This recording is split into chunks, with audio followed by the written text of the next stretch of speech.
There's a you out there in the multiverse, and I'm not going where you think I'm going with this. It's a cringe you, the middle school version of you. Some of you are in middle school right now, and I don't think you understand the magnitude of this certainty. You will cringe at your middle school self, like everything about it, for life. But I distinctly remember a pretty unfortunate moment. It was at my friend's house, and I was just watching him Google image cars on his computer endlessly. And I was just sitting there the entire time thinking, I hate this. Or maybe I hated it after the fact. But no matter how it went down, I became tremendously confused about it. Instead of hating that I was watching someone do something like a mindless yuppie, I instead targeted the subject material and from then on had zero passion for anything involving cars. I was excited to learn how to drive and everything because that obviously translates into power and freedom, but any interest in the mechanics or aesthetics of cars was cut off. Now you might be detecting some resentment here, but it's quite the opposite. Cars are amazing. They're the singular object that describes the totality of human ascension in the 20th century to levels of technology that will be indistinguishable to magic to those living in the 19th century with their horses and shit. And there's a life in these generations of cars that I think is lost to the bleaker, weaker, cheaper aesthetic of today, stuck between the past and the future, living two different identities. But more than anything, cars seem to tell a human story. Unless it's sitting unpurchased in a car lot, it's evidence of a human person. And even though car accidents take the lives of over 30,000 people a year nationwide, that intrinsic connection to humanity makes me feel safe in them, around them. Walking through a parking lot, you just feel good. It's almost like the feeling of money in your hands. It means something to us. It invokes an interesting, positive feeling. A feeling on crack when it's a new car. Thirsting after that new car smell like its last call at Suck My Bar at the Grill on St. Patty's Day. So if a car has a warm feeling associated with connection to people, the way it brings us together on something like a road trip, what would be the opposite? Love, warmth, happiness, and security in groups. What's the photo negative of this experience? It's a place with cold metallic walls, a straight tunnel that has a faint light at the end that you'll never reach, no matter how long you walk.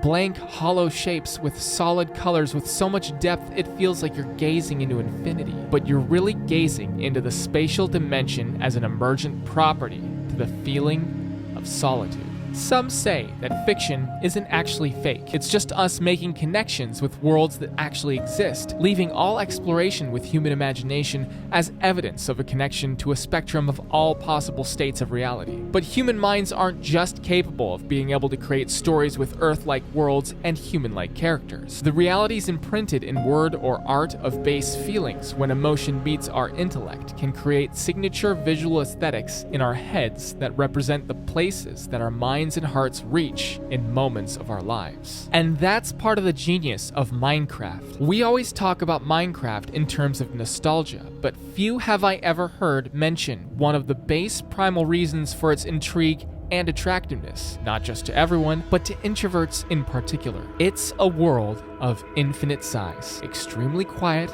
empty, and curious during the day, and incredibly frightening at night. All around the world are hints and clues of an ancient, advanced, seemingly infinite civilization with no definitive answers of what happened to it, and nothing left except the ruins of what is left and primitive villages with creatures that don't even have intelligible language. You're alone in a mysterious, strange world with no complete answers that stretches for infinity. And despite the guessable negative reaction to something like this, it makes you feel comforted, inspired. Like there's no limit to where your single-player journey with the world could end. No end to the things that you could do. Its aesthetic is solitude, personified, with all the accompanying mystery, intrigue, and subtle hints tempting your ambition to restore a sense of order and civilization to its lonely landscape. There have been some clunky car mods for Minecraft over the years. Pretty much all of them have seemed like a square peg in a round hole sort of situation, that even if they were better optimized, it's still not a good fit for the game. And that's because the infinite grandeur of Minecraft that gives the strangest combination of feeling excited about its infinite emptiness and the warmth you feel within the human connection and security of a car are almost polar opposite narratives. Even in its least invasive form, cars built purely from vanilla Minecraft materials don't feel as at home within the game as stationary cruise ships or even airplanes. And with Minecraft having one of the most complex, strongest and deepest aesthetic profiles I've ever seen or experienced in a game, an opportunity to amplify that profile would manifest in the launching of the largest project endeavor in Minecraft, building the entire Earth within a single map file, 1-to-1 scale. Now, everything I've described so far takes its foundational reference points from a feedback system, your consciousness interacting with reality, which happens to take place on Earth. We love Minecraft because it's such a compelling and interesting lore of a world based on Earth. Actually making the Earth in Minecraft makes this entire loop come full circle, which I want you to really imagine for a moment. Imagine the Earth in Minecraft completed on a server that people connect to. Even if there's 100,000 players online at the moment running around in it, the likelihood that you'll see one of these people if you all start in random spots as opposed to a centralized location is almost none. And that's the point. Within mythology and lore formed from human storytelling since the dawn of time, there have been tales of the apocalypse. Minecraft might be a game, but it's also a story in a long line of human stories to explore the possibilities of our fate from today all the way back to ancient times. But I'm here to tell you that us building the Earth in Minecraft is a tale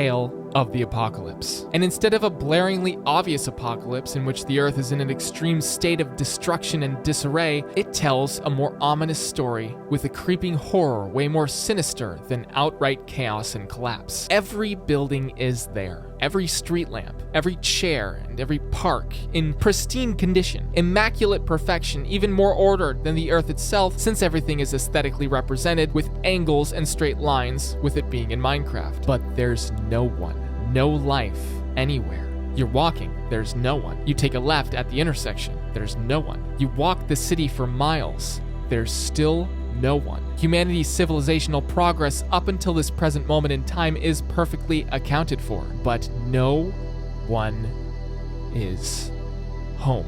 You are alone in the Earth in Minecraft. I think this is the coolest thing ever. It's this aesthetic of a world that first popped up in my head when imagining it being completed, and I want to see the Earth in Minecraft, refracting Minecraft's base aesthetic with added real-life nostalgia and intensity of it being reality, inside of a game that resides in reality. To complete that vision, I think it would be best if cars weren't added to the project in any capacity. Parked nowhere, not in any streets, not a single car to be found anywhere on Earth. Completing the Minecraft theme of the unanswered apocalypse, reflected in its most ambitious project ever. In every apocalypse tale, it's way more terrifying if things you would expect in a life after people to be present weren't present, like not seeing cars for miles. And if the actual apocalypse ever did happen, and for some reason evidence of Google Maps doesn't survive, but Build the Earth's final world map does, the only evidence source the future of humanity would have for our civilization is one totally absent cars, despite the pervasive existence of cars identifiable in any other source of evidence dating back to our time. I'm completely in on the idea of continuing the tradition of mystery and the unknown in Minecraft fashion well beyond our civilization's time, which is why I think this is the best way the project could be represented.